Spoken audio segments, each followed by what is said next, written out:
संसद के विधेयक को वापस पुनर्विचार के लिए लौटाना सबसे बड़ी शक्ति है राष्ट्रपति की। हेलो दोस्तों, पिछले वीडियो में हमने बात किया था राष्ट्रपति की शक्तियों के बारे में, आपातकालीन शक्तियों के बारे में हमने डिस्कस किया था। आज आगे चलते हैं। आज हम बात करते हैं राष्ट्रपति की वीटो शक्तियां। ये एक अद्भुत टाइप की शक्ति है, जरा उसके बारे में ध्यान से देखेंगे। सबसे पहले इसका मीनिंग क्या होता है, वीटो का मतलब होता क्या है। यहाँ पे मैंने पूरा सिंपल वर्ड में लिखा है कि वीटो क्या होता है। वीटो अगर हम बात करते हैं, वीटो रिजेक्ट द प्रोपोजल और डिसीजन।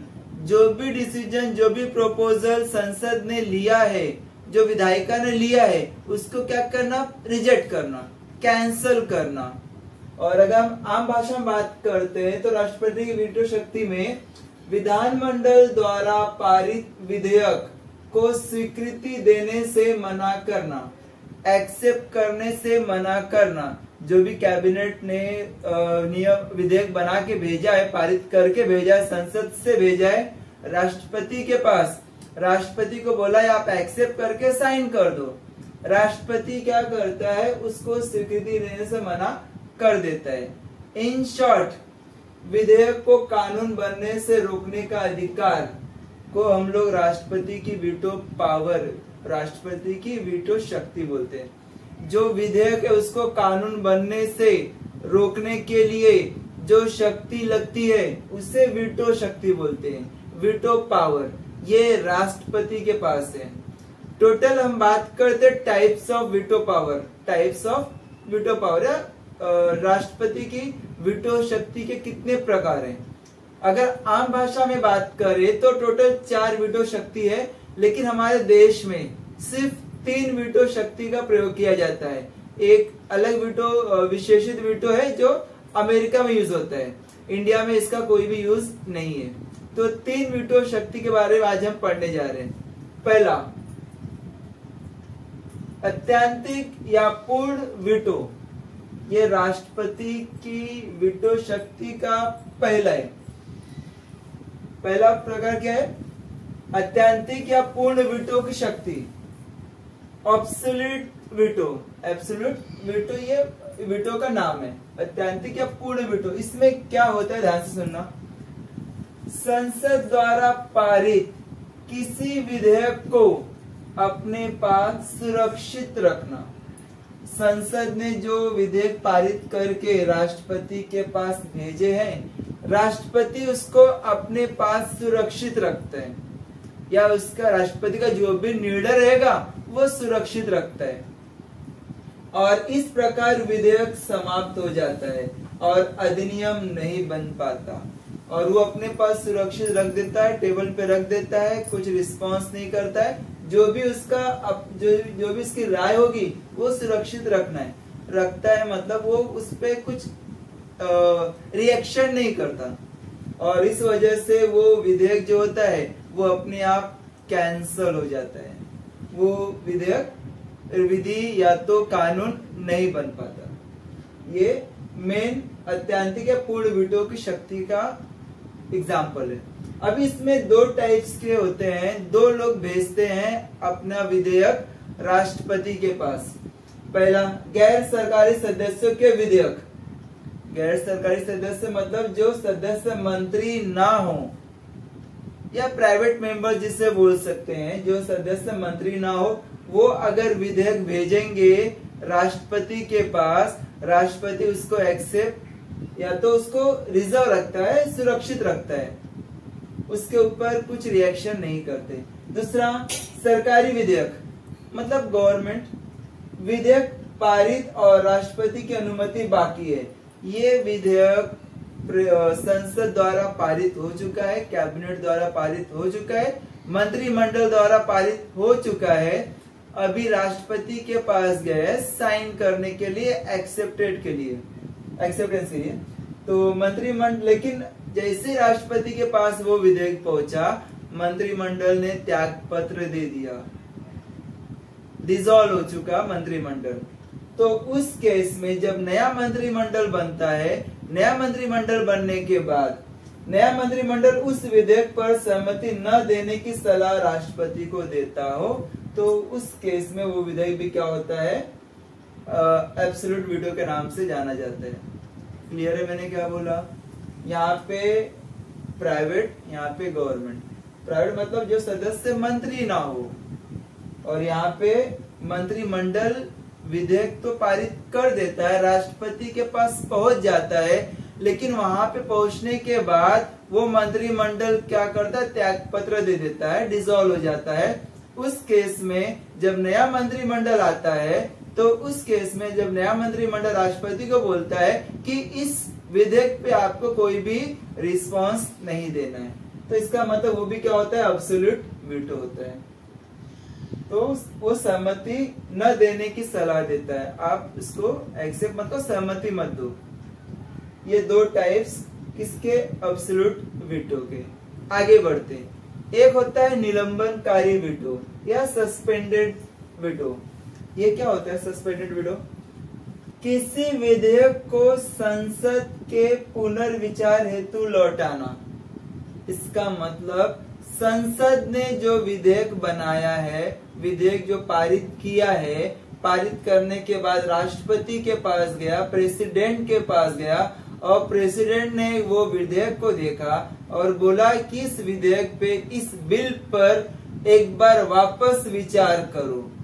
वापस विचार मतलब पुनर्विचार, वापस जरा सोचो इसमें क्या क्या डिफेक्टिव है, उसको एक बार वापस इन्वेस्टिगेट करके वापस के बाद सोच के फिर मेरे पास लाना। और संसद एक बार वो बिल, संसद के बाद वापस बिल आने के बाद संसद ने उसमें थोड़ा बहुत चेंज किया हो या बिना चेंज किए राष्ट्रपति को वापस भेजा, तो राष्ट्रपति उस बिल को एक्सेप्ट करना ही होगा। समझा मैंने क्या बोला? पुनर्विचार के बाद वापस संसद के पास बिल आता है, संसद के पास बिल आने के बाद संसद बिना मॉडिफाई किए या थोड़ा मॉडिफिकेशन करने के बाद सेम बिल, सेम विधेयक राष्ट्रपति को भेजता है, तो राष्ट्रपति को उस बिल को एक्सेप्ट करना कंपलसरी होगा। राष्ट्रपति को स्वीकृति देना बाध्यकारी है। और पहली बात तो ये कि राष्ट्रपति संसद के बिल को पुनर्विचार के लिए भेजना भी बहुत बड़ी पावर है।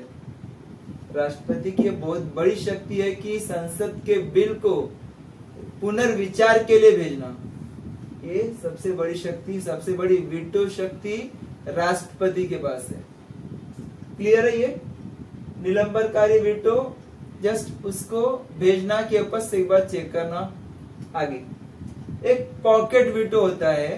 पॉकेट वीटो मतलब वो वीटो का कुछ भी रिस्पॉन्ड नहीं करना, जस्ट उसको संभाल के या तो जेब में डाल के रखना, एक टाइप का होता है पॉकेट वीटो टाइप का। अभी क्या होता है इसमें देखना, जब संसद, जब विधेयक कोई पारित होके, संसद से विधेयक पारित होके प्रेसिडेंट के पास जाता है, तो प्रेसिडेंट क्या करता है, ना उस बिल को कोई सहमति देता है, ना अस्वीकृत करता है, और ना ही लौटाता है। मतलब हाँ भी नहीं, ना भी नहीं, रिटर्न भी नहीं करता। एक टाइप का जेब में रख के भूल जाता है वो, एक टाइप का पॉकेट वीटो। कोई निर्णय नहीं करना, मतलब उस पर रिस्पॉन्ड ही नहीं करना, उससे पॉकेट वीटो। समझ आ रहा है? जैसे आप पैसा पॉकेट में रख के भूल जाते हो, तो सेम राष्ट्रपति भी क्या करता है, पॉकेट में रख के भूल जाता है। और वो कितने दिन तक पॉकेट में रखेगा उसका भी कुछ समय सीमा नहीं है। विधेयक को अनिश्चित काल के लिए लंबित कर देना, रोक देना। अनिश्चित का मतलब निश्चित नहीं है, कोई फिक्स नहीं है टाइम। जब तक उसको याद नहीं रहेगा, जब तक उसको रिस्पॉन्ड नहीं देना रहे, कोई रिस्पॉन्ड नहीं करेगा। कोई निर्णय नहीं करना, दैट इज पॉकेट वीटो। और 1986 में, 1986 का बात कर रहा, उस समय प्रेसिडेंट थे ज्ञानी जैल सिंह। उन्होंने भारतीय डाक अधिनियम को पॉकेट वीटो का यूज किया था। ये जो अधिनियम बना था, जो विधेयक आया था राष्ट्रपति के पास, ज्ञानी जैल सिंह के पास साइन करने के लिए, तो उस केस में उस समय के तात्कालिक प्रेसिडेंट ने पॉकेट वीटो का यूज किया था। उनका मानना था कि वो भारतीय डाक अधिनियम प्रेस की स्वतंत्रता पर प्रतिबंध लगाए गए और उस समय के तत्कालीन प्रधानमंत्री राजीव गांधी जी थे। राजीव गांधी सरकार द्वारा पारित विधेयक में प्रेस की स्वतंत्रता पर प्रतिबंध लगाए और इस विधेयक की आलोचना खूब हुई।